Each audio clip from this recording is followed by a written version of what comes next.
Let's cut through the noise. One of the biggest mistakes intelligent men make, especially deep thinkers, introspective types, and those who crave authentic connection, is assuming that women are initially attracted to the same things they are.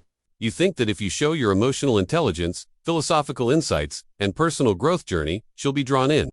You imagine she'll see you as rare, as awakened, as someone different from the shallow games of modern dating. But here's the cold truth: attraction doesn't work that way in the beginning.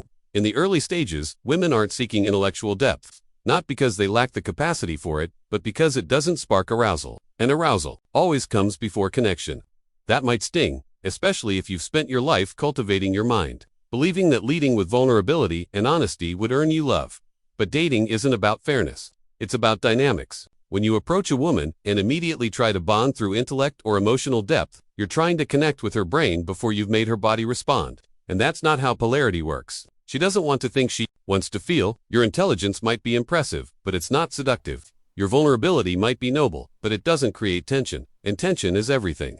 Without that masculine presence, grounded, subtle, and emotionally potenter, just another nice guy trying to be understood. And here's the twist. The more you try to be understood, the less she feels you. You're not there to lecture her. You're there to make her feel your energy, to create emotional gravity, to pull her in without needing to explain why. She doesn't fall for the logic of who you are. She falls for the feeling of who you are. And that difference is where most intelligent men fail. You sit across from her at the table, thinking you're creating chemistry by diving into layered discussions. You talk about past wounds, spiritual philosophies, society's decay, or the latest book that shattered your worldview. She nods, she listens, maybe even throws in a thoughtful response. On the surface, it feels like the connection is building. But underneath, something is shifting, and not in your favor. She's not leaning in because she's captivated. She's leaning back emotionally. She's becoming a spectator, not a participant. The vibe is no longer masculine, it's mental. You've unknowingly moved out of polarity. You're leading with thought, not energy. And here's the brutal part: women don't respond to logic in the way you do. They don't bond through words. They bond through emotion, tension, and nonverbal cues. What you think is depth, she experiences as dryness. Not because your insights aren't valuable, but because they're out of sync with the moment. You're talking when you should be feeling, explaining when you should be creating impact through presence. And when you're too in your head, she goes into hers. Two minds talking. No polarity. No fire. You think you're showing her who you are, but really, you're dimming the masculine energy she came to experience. That mystery, that unspoken pull, that edge, that's what arouses her. That's what opens her emotionally, not the 1,000 words. Not the story of your inner child. You don't win her attention with theories. You win it with tension. With stillness, with a look, a pause, a charged silence.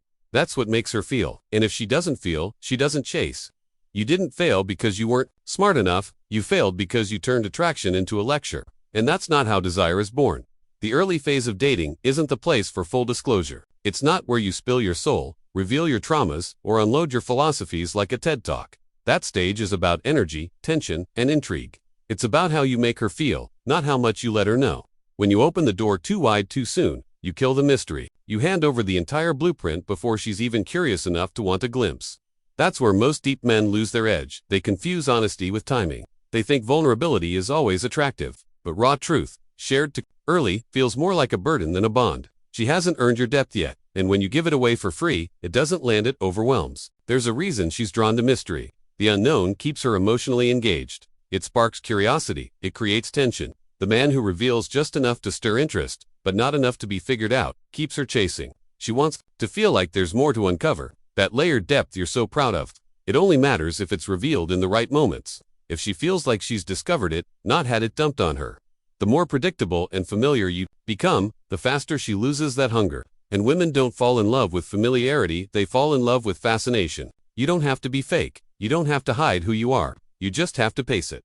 Hold some of it back. Let her feel that there's more beneath the surface. Without giving her a guided tour of your psyche on date 2. The men who get it know. The slow reveal is the most powerful form of seduction. This doesn't mean you need to play games or become emotionally unavailable. It means you need to understand masculine polarity.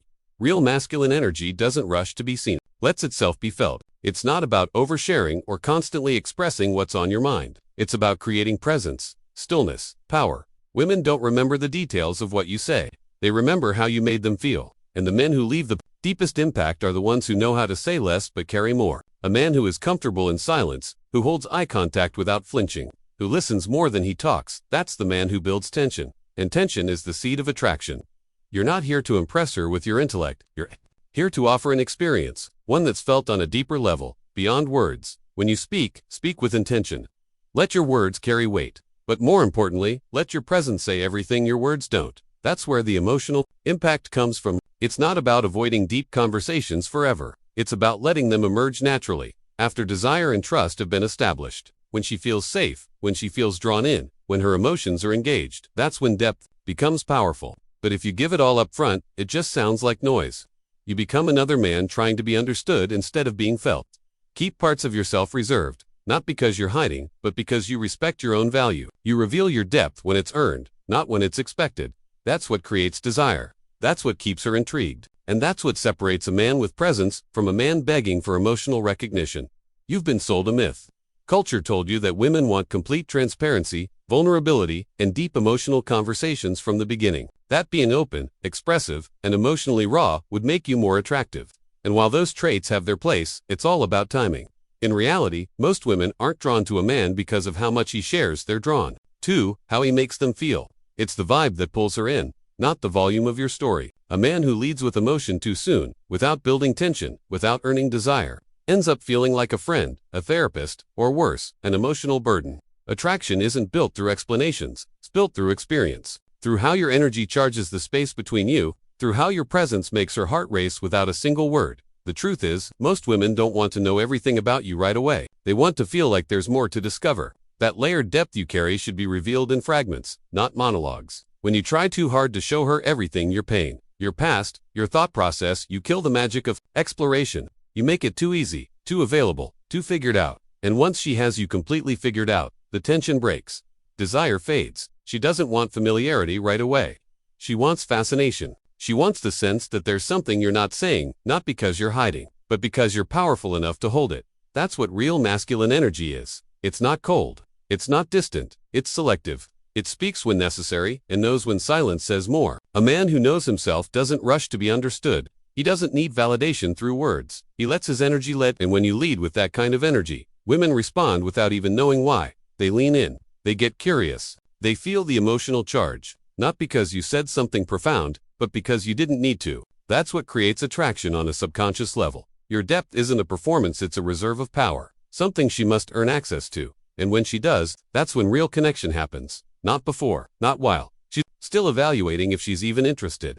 You don't audition for her affection.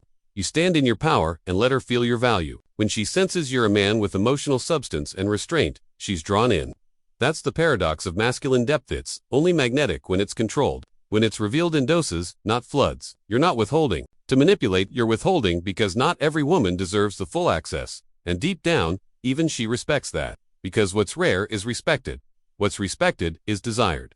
And what's desired is never given away too easily. Be the mystery she feels, not the answer she hears. That's the art. That's the power.